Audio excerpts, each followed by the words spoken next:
This right here is a large stone pile that some Native American tribes call Manatuhasut, which means a gathering of grandfathers. The grandfathers are represented in each stone placed in the ceremonial structure.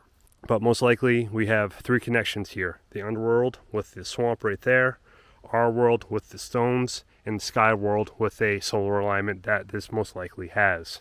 This is well constructed all the way around. And you have one sticking out right there.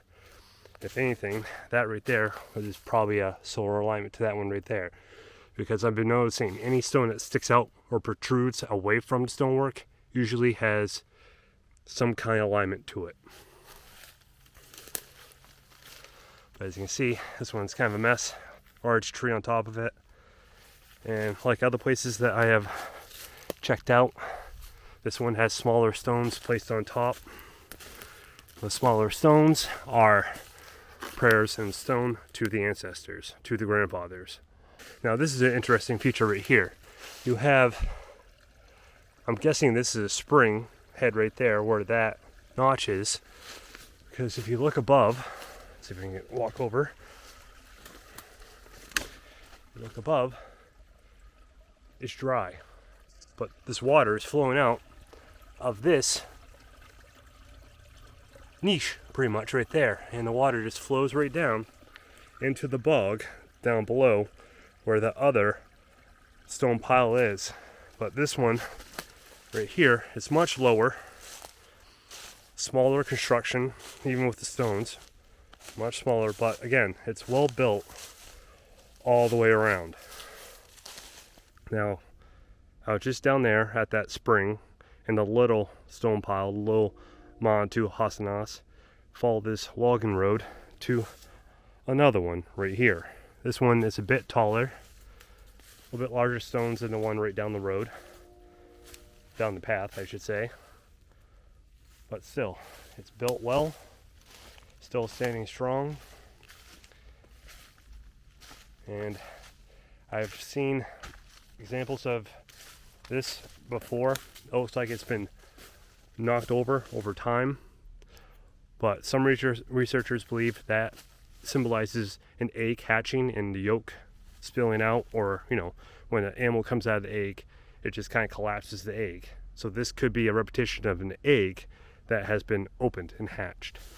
Another further southwest Virginia complex, Bruiser's Knob, huge, nicely crafted cairn complex right near Blacksburg, Virginia. And it's sort of hollowed out, and you have sort of a stepped edge here and this leaned stonework here. It actually leans inward. Interesting, turns out there's another cairn just up the slope that has almost exactly the same thing.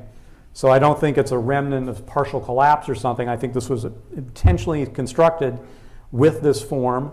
One possibility is this is an egg, a broken egg, with the stonework representing that broken shell, with the yolk or whatever the contents pouring out.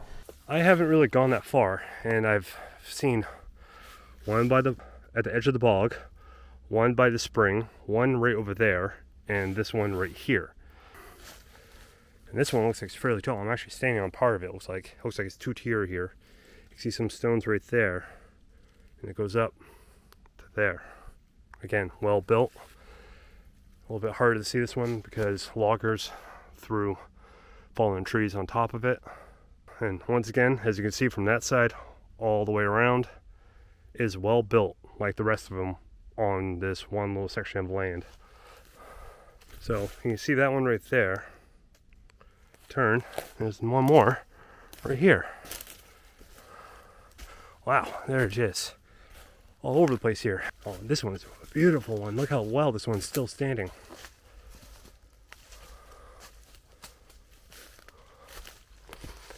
As you can see, it's built facing the sunset.